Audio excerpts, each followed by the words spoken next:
welcome back. This is finally Game Music, episode 155, and I am your host, Kristoffer Schenström. So, we're kind of back, I would say. The thing is, I wanted to be back with a bigger oomph than this actually is. Maybe a lot of you guys are still just super happy that I'm releasing another episode, even though this is a filler episode. And I kind of did a poll over at our Instagram account to see, hey, do you guys want more content? As kind of things didn't pan out as I wanted them to. I'm currently not enough funds in order to make the full rebrand of the podcast, as we're in the future are going to be named Gameable Audio. And with that, I kind of want to make a new start for the podcast, because going with it with this name that I had for Finally Game Music hasn't been the oomph that I wanted for the podcast, and I think it kind of brings bad things to the podcast itself as well, even though I'm trying to have a good, positive look on it all the time, because that's who I am and that's how I want it to be as well. But yeah, I think we're going to have a way better thing going with the new name and the new brand of the podcast. And also just do keep in mind that I might need to be changing the RSS feed. So, but when that happens, do follow all our media in order to get all the information needed. But yeah, we're having a filler episode. This is the first one of 2022. And for this one, I basically picked 3 tracks from games I've been playing during last year. 2 of these I've completed, and the third one is something that I just really enjoyed playing. For you who already follow me on social media, might already know all of these games and kind of why I kind of like them, but I will talk about it a little bit more if you haven't. So let's just dig in for this week's track. It's going to be 3 tracks in total, and also, coming up with the upcoming episodes, I think I will follow a 2-week kind of progression, all until we have done the rebrand of the podcast. Then we have a lot of more bang to come in with for the podcast. But yeah, we're starting out with The Dark Horizon, and the band or person we're going to listen to is called Gene Burn. And this song is in the game Escape from Tarkov.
And there we had it, The Dark Horizon by Gene Burn.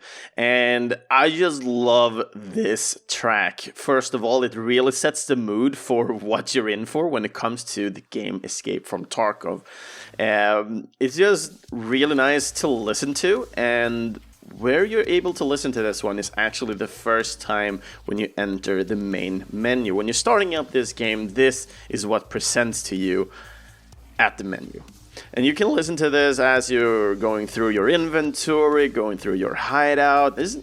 You don't really do much in the menu in the beginning, but over time in this game you start utilizing more and more of what you have within the menu. So this is a track that I'm very much aware of, and I just enjoy the hell out of it. So when it comes to Escape from Tarkov, from Tarkov was most likely the most played game I had during last year.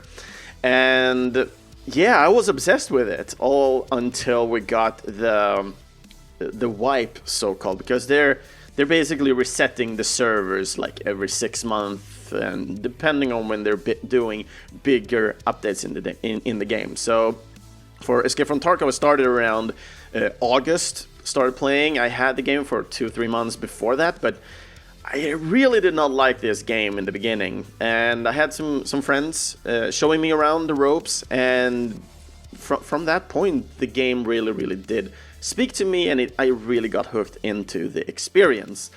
So Escape from Tarkov is basically a first-person RPG shooter where you're basically walking around in, let's say it's a kind of fake fictional Russia, and you're basically going around as two different factions. You're either going in as the Bear, and the Bear faction is basically the Russian army, or you're going in as the USEC, which is the American army at this area. And there's a conflict going on with a group called the Terror Group. The Terror Group, I haven't really fully understood what they did, but there are issues here with the USEC trying to get the Terror Group employees out of the area, out of Tarkov. And there are some issues where they basically can't, so they're basically going around and killing everybody.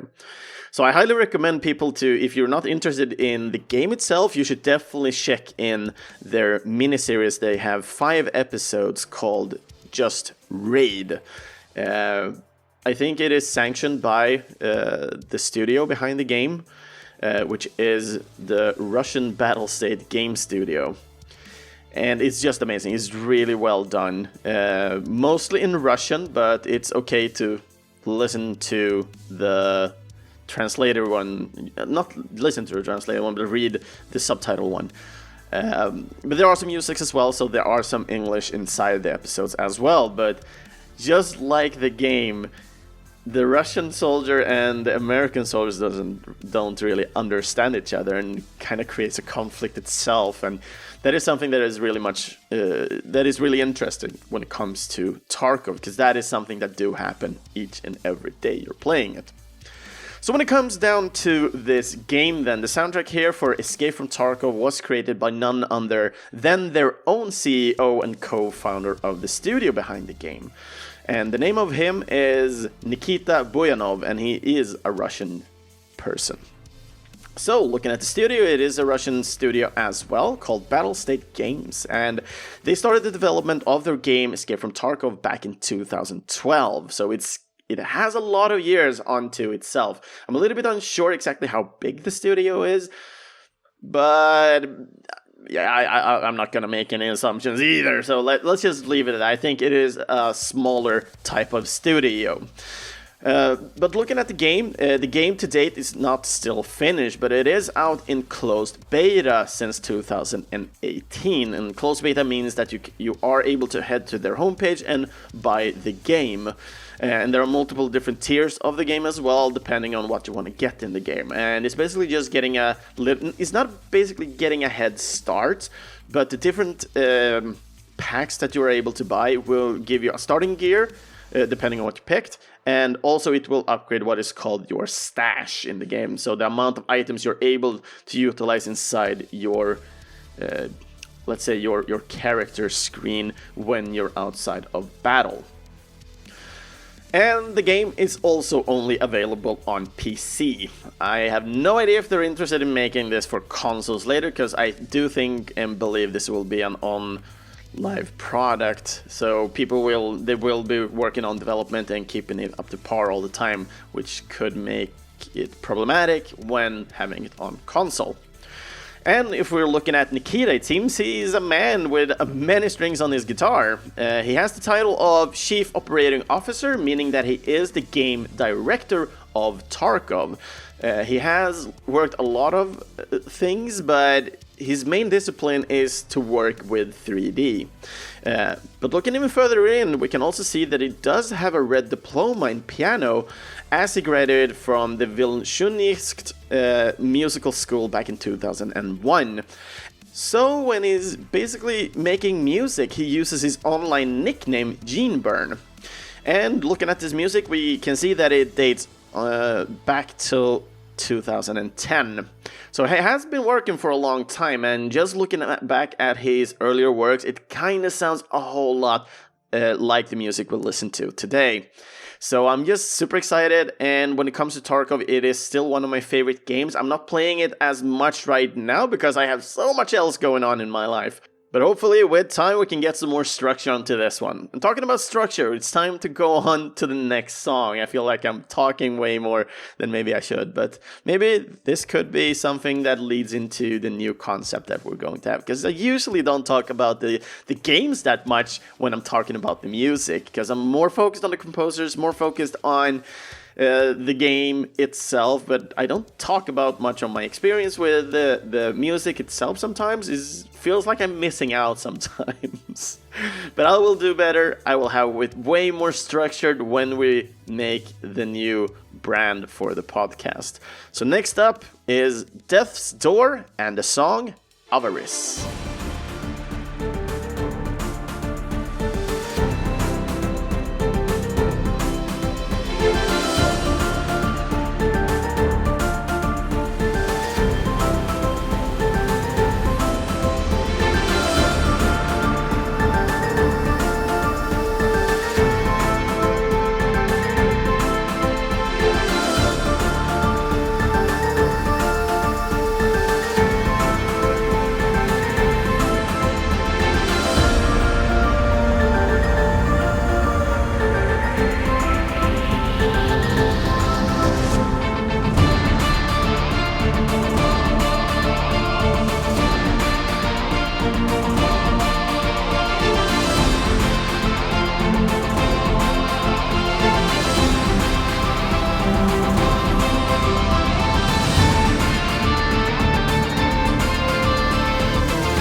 Death's Door and the song Avarice, and I'm almost speechless when I'm about to talk about Death's Door, because this was a game that I had my eyes on for quite some time, and the game released, and I was so into Tarkov at that moment in time, and during December when they had their wipe, I felt a little bit like lost inside almost, and I just felt that during Christmas I was going away, and all of a sudden I was not going away. I just wanted something special. And looking at my whole games, all the games that I do own, I was not super excited by none of them. Because I've been playing Tarkov for so long, I kind of lost the spark for to play anything else, it felt like. But then I remember myself, there was this little crow that I remember from one of the trailers, and I was like, holy crap, I should definitely get Death's Door. I've been so excited about this game for such a long time, and I just totally missed the release and everything. So for Christmas, I actually bought this game for myself, and this was going to be my Christmas game. And I had such a great time. The art style for this game, the music for this game, the controls were quite tight as well. Everything is just a simple game. It's not hard in any way. It's just hard to master, I would say. It's easy to understand how the game works and what you need to do with this game. And just looking at the game, it gives me such a feeling towards an Zelda-esque type of game. And the music is so freaking emotional. It takes on a ride and it sets the mood perfect for the experience you're getting within the game.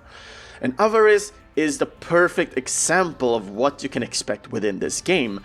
So, to put a little bit in concept, Avarice is, I'm not going to spoil anything specifically, but Avarice is a song played during a specific challenge within this game.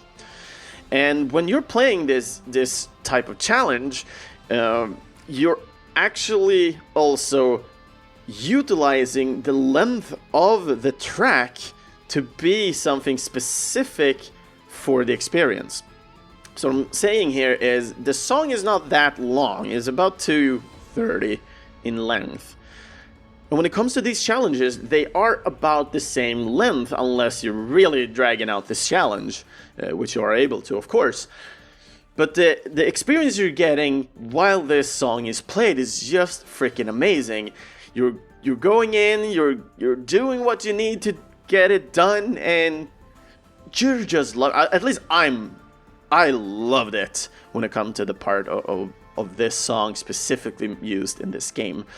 But other than that, I think Death's Door was just a really nice experience. It's not a super long game. I completed it in about 6 or 8 hours or something like that. And looking back at it, I still think I had a really good time with it. I didn't feel like my time was wasted because I was enjoying what I was getting, and it looked so freaking nice. Even though the colors aren't that vibrant and colorful, it kind of just shows more of the part of death, in my opinion. So when we're looking at the soundtrack here, so the soundtrack here was composed solely by the British David Fenn, who is also the producer and game designer for Death's Door. And looking at the studio behind it, it is a small British duo studio called Acid Nerve. So it's only David Fenn and Mark Foster who worked on the game. But looking at their credits for the game, but also looking at their homepage, they are stating that making independent games with artists from around the world. So they're basically paying people to work as a third party on the games they are making. So looking at David here, he is the producer and game designer, but also the composer. Looking at Mark Foster here, he's basically working with all programming and such. And then they have a lot of different people, but we're talking about at maximum like 10 people when it comes to marketing and also working at UI and the graphics for the game. So looking at the release date here for Death's Door, it was released in July the 20th in 2021, and it was released then for PC and Xbox One. The game was also later ported and had its release on PlayStation and Nintendo Switch, and this happened during November. And when we're looking at David here specifically, he has a short list of games, but we can see some interesting games here, starting out with Serious Sam the Double D back in 2011, where he worked on sound effects. He also had Alien Hallway in the same year, and now he started working with music. We have Titan Souls in 2015, which is also a game I've played. Played it a little bit on my PlayStation 4. I think it was one of those PlayStation 1 or PlayStation Network games that you got during one of the months. Did not complete that one, but I did play it quite some time, so I definitely should just head into that one and continue playing it.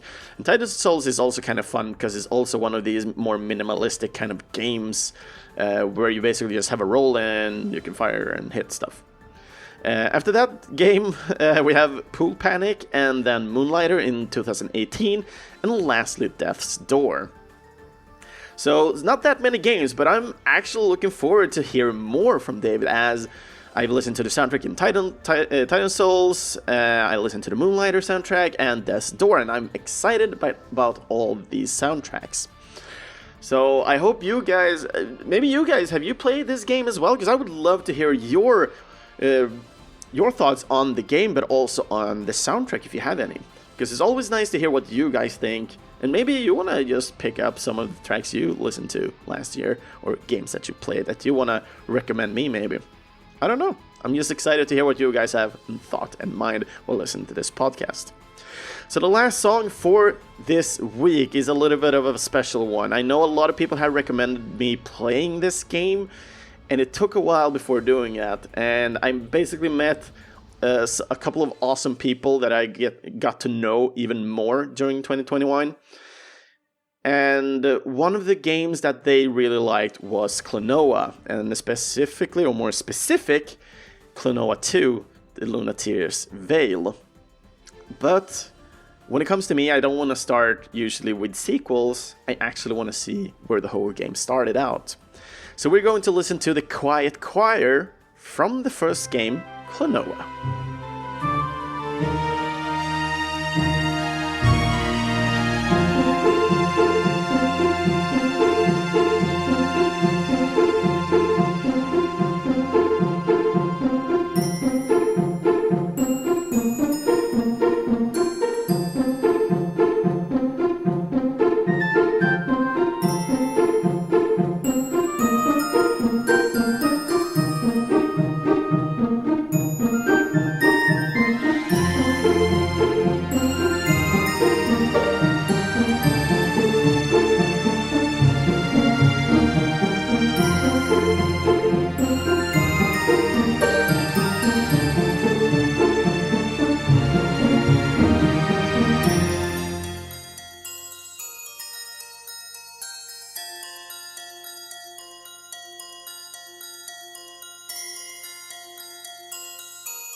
There we have it, the Quiet Choir from the game Klonoa, and this was the edit that we find in the Wii version of Klonoa, which is the game version that I own. And basically just to, I will go through this later as well most likely, but this was from the 10-year anniversary where they basically made a remake of the first game, which is called Klonoa Door to Panthermile. And in the game just named Klonoa, which then released on Wii, is the one that I personally own, and is the one, because looking at Klonoa, even though there's only like two games in the main story, there are a couple of other spin-off games as well. I do believe it's only two games in the main story. It's at least two games that reach to the west, at least, because there are a couple of other games that seems to be Klonoa-like, but they have very Japanese names, so I guess it's only there. But looking at Klonoa, there's a lot of people that recommended me playing Klonoa because it's such a beautiful game and it's good gameplay and so on. And me playing Klonoa by the end of the year, both the first game and the second game, well, I kind of started it last year in like December, but finished it this year. It was my first game to complete this year. I can only say that it is an interesting game. And looking at a game with a sequel, I'm just utterly surprised that they never really did any big changes in the gameplay. So looking at what you learn in Klonoa 1, you're basically doing just the same thing in the second game. They added a hoverboard, but the power-ups and everything is basically just the same. So looking at that kind of perspective of the game, it's really nice to get back to a game where you recognize so much and there's not much new to learn. You're basically just learning as you move along in a great succession and rate where you feel comfortable doing so. So I really enjoy the gameplay they're teaching you with the game of Klonoa, but I'm just super weirded out at the same time that they didn't really add that much into a sequel. But looking for the first game, it was a pretty nice experience. I really enjoyed the soundtrack for the game. Most of the songs seem to have like the same kind of edge to it and the calmness about it as well. So looking at the experience, it's a little bit slow paced as well. But apparently for the remake they did, or the upgrade they did, they actually changed the graphics a little bit. So instead of going full 2D, they're actually utilizing 2.5D. So they have a 2D character, but a 3D world, so to speak. But I'm pretty sure they utilizing a 3D character as well. But also they increased a little bit of speed and so on, and attack power on Klonoa. So considering the graphics, I think the game is more harder than the first one, but considering the gameplay you have, I think it's easier to play the Wii version rather than the PlayStation version. But I have no clue whatsoever. I'm just basing this off the information, because I have not played the PlayStation version one, but I have played the Wii version one, and I gotta say it is easy enough, at least for me. It's just the gameplay kinda goes way and above when you're looking at the game at a later stage. So comparing the first and the second game, I gotta say the second game is the far easier one, and I would argue that it is the more interesting one out of the two games, at least. So when we're looking at the composers here for Klonoa, as usual when it comes to most of the bigger games in Japan, we're always coming down to more than 2 composers. And when we're looking at the Japanese composers we do have for this soundtrack, it is an amazing total of 9. It's insane, in my opinion. But looking at this specific song, though, it was specifically composed by Tetsukazu Nakanishi. Looking at the other composers that joined him in on this endeavor to work on Klonoa's soundtrack, it is Eriko Imura, Junko Osawa, Kanako Kakino, Kota Takahashi, Hiroshi Okubo, Hiromi Shibano, Tomoko Tatsuta, and finally Takakiki Horigi Nome. I hope I didn't slaughter each and every Japanese name there, but I hope I did a really good job, at least for being a Swedish guy talking about Japanese names. So looking at the game here, the game was initially released as Klonoa Door to Pantomime, and it was released on the PlayStation back in 1997 on the 11th of December in Japan, and the game was also the following year released in both Europe and the US. And in 2008, there was a 10-year anniversary release on the Nintendo Wii, and this was due to the fact that apparently Nintendo Wii was the far more interested console at the time, so that was why they chose the Wii in order to make the remake or the 10-year anniversary. And when they released it on the Nintendo Wii, it was only released as the name Klonoa. The game was also released later for the original version, not as the Wii 10-year anniversary, but it was released with Klonoa Door to Pantomime later through PlayStation Network, and this was happening on both PlayStation 3, PSP, and PS Vita, and these were during the years 2011 till 2012. So we have the release on PlayStation 3 and PSP in 2011 and Vita in 2012. And when we're looking at the different composers here, so starting out with the one who made the song Quiet Choir here, we have Tetsukazu, who worked on a lot of games, and he's been in the industry for a long time as well, with dates all the way back to 1993, where he started working on the SNES title Tecmo Super Bowl. He's following up with a whole lot of titles, but I'm only going to handpick a couple here. So we're going with Me and My Katamari back in 2005, Soul Calibur 4 in 2008, Tales of Cilia 2 in 2014, and then we have God Eater Resurrection 2015, and then Ace Combat 7 Skies of Unknown in 2019. The second composer, Eriko, only worked on 4 titles, coming out in 1995, we have 90 Minutes European Prime Goal, which is a soccer game. Following up with Klonoa in 1997, Ace Combat 3, and Electrosphere in 1999. And finishing off with Klonoa 2, Lunatia's Veil back in 2002. Junko, as we all know, is a legend, and we have talked about her multiple times, and she has not had any new releases since the last time we talked about her. So there's nothing else to add really there. If you're following all the podcast, and if you're new to the podcast, you will definitely just head back most likely and get to know Junko a little bit more when we're actually talking about her more in depth, but also when we're catching up to all the new games that she worked on.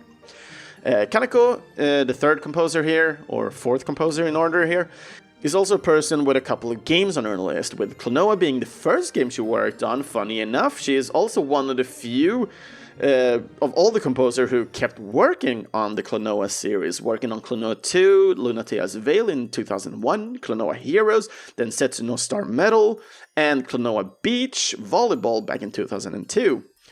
She also worked on a couple of the Ace Combat games, for example, the Ace Combat 5, The Unsung War in 2004, Ace Combat Joint Assault in 2010, and there's a whole lot more, so I highly recommend you to check her list out in case you are interested. But her last work that she worked on was for the game Nier Replicant, and then a whole lot of version numbers. That was released last year, which is a prequel to Nier Automata, if you do know that game. The fifth composer here, Kora, is much like Kanako, the third one that we talked about, but with much less games and only a handful of the selection that we picked. Is he started out as well with Klonoa, Door to Phantomile, followed up with Ace Combat 2 in the same year, took lead direct role for Ridge Racer 5 back in 2000, and worked on Tekken 5 in 2005, following with Tekken Dark Resurrection in 2006.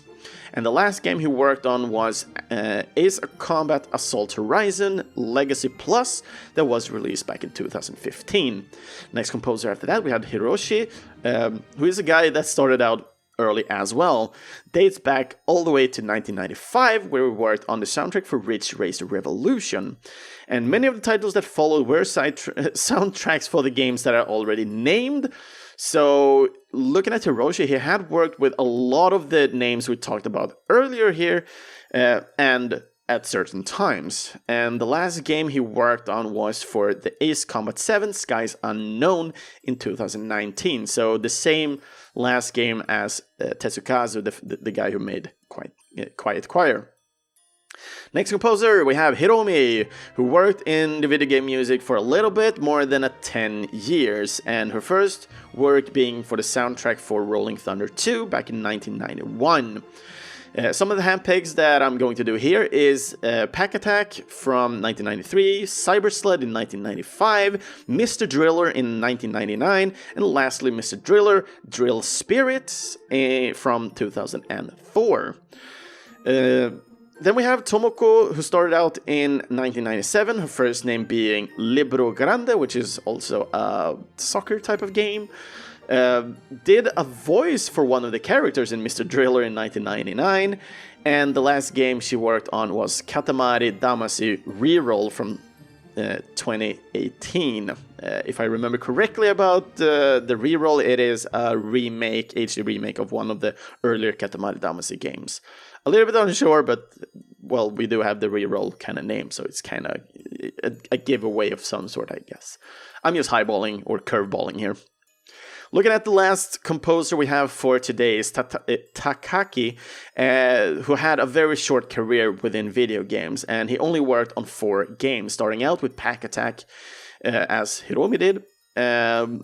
In 1993, we have Pac-Man 2, The New Adventure in 1994, Klonoa, and lastly but not least, he worked on We Love Katamari back in 2005. Whew! Holy crap, that's a lot of... Going through 9 composers is just insane, and it takes a whole lot of time just to go through and research these guys and girls. But it's amazing, and it's part of the podcast as well, to get to know these guys who are behind the music. But yeah, that is it for the episode itself. I don't have much else to add to Klonoa. In all honesty, I would highly recommend people to play it if you're interested in that type of platformer gameplay, but I highly recommend playing the second game rather than the first game in case you are able to do so and want to do so to speak. But other than that, I think it's time to just close down this extra little filler episode that we have, and I will continue to do these filler episodes, but I will do this every week, not every week, but every second week, and keep going with it until we have a rebrand of the podcast. Then we will be going back to our original rails, where we will release an episode each and every Monday.